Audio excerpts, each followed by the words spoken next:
Henry VIII signed her death warrant, then changed his mind. Henry VIII had already executed 2 wives, so when he signed an arrest warrant for his 6th, people didn't think warning. They thought another head. But this time, the Queen didn't die. Henry changed his mind, and the reason is darker than romance. By the time Catherine Parr married Henry VIII in 1543, she didn't walk into love. She walked into a system that had already destroyed women.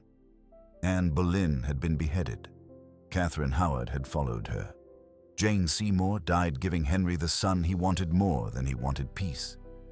And the other marriages, they ended in public humiliation. This was not a palace built for happiness. It was a palace built for control. And Catherine entered it anyway. She wasn't young, she wasn't naive.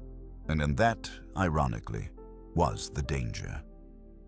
Catherine Parr was educated, politically alert, and intensely religious. She read theology the way men read weapons. She spoke multiple languages. She wrote, she argued, she thought. In Tudor England, a woman like that could become a queen or a problem. And Catherine was about to become a problem. Because England in the 1540s was split down the middle. Henry had broken from Rome. But he hadn't fully committed to Protestant reform either. He ruled in the space between. And when a king rules in between, everyone watches him for signs.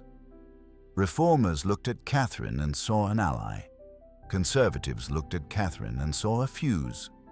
Catherine debated religion openly, not in private whispers, openly, with bishops, with scholars, and sometimes with the king himself. At first, Henry enjoyed it. He liked winning arguments. He liked being seen as the smartest man in the room. But then illness tightened around him like a fist.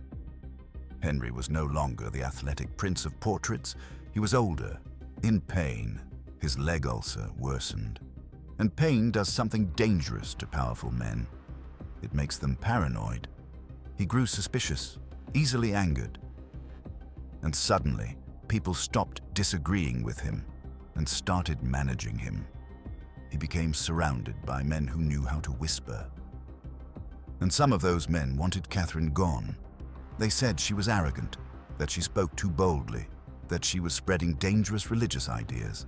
And in a country where the wrong doctrine could get you burned, dangerous ideas wasn't gossip.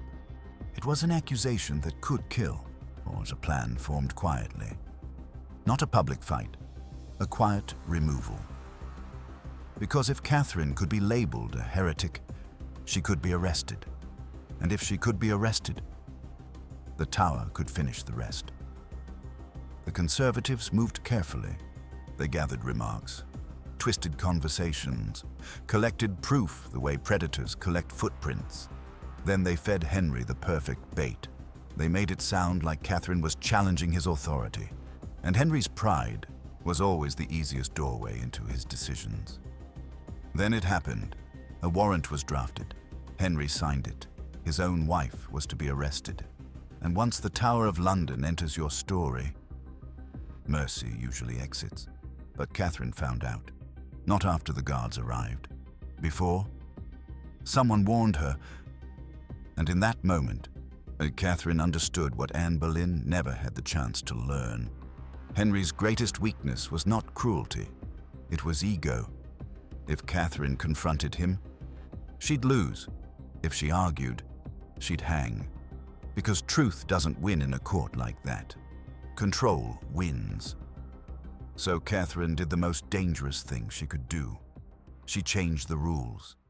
She went to Henry humbly, not loudly, not defensively, not with outrage, with strategy. She told him her debates were never meant to challenge him, only to learn from him, to admire his wisdom, to sharpen her understanding through his superior intellect. She didn't retreat from her faith. She reframed her faith as obedience. And that is the difference between martyrdom and survival. Henry listened, because what she offered wasn't weakness. It was validation. And validation is addictive to men who fear losing power. The king who had signed her arrest warrant began to soften. His pride was soothed, his authority restored, and the danger in his mind dissolved. Then the moment came. The councillors arrived to take Catherine to the Tower, and Henry dismissed them publicly, not quietly, publicly. He scolded them for daring to move against his queen. The same men who thought they had trapped her found themselves exposed. Their plot didn't just fail, it backfired. Catherine Parr survived. She became the only one of Henry's wives to outlive him, but survival came at a price.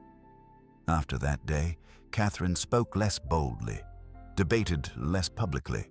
She learned the line she had almost crossed, because in Tudor England, intelligence in a woman was dangerous, conviction was deadly, and power belonged to the man who could end your life with a signature. Henry VIII signed her death warrant, and then he erased it, not because he became kind, not because he suddenly respected women, but because Catherine Parr understood something vital. In a court ruled by ego, flattery could be stronger than defiance. She didn't win by fighting, she won by surviving. And in the Tudor court, that was the rarest victory of all. If you want to see how another Tudor queen built her power on a dangerous lie, watch this next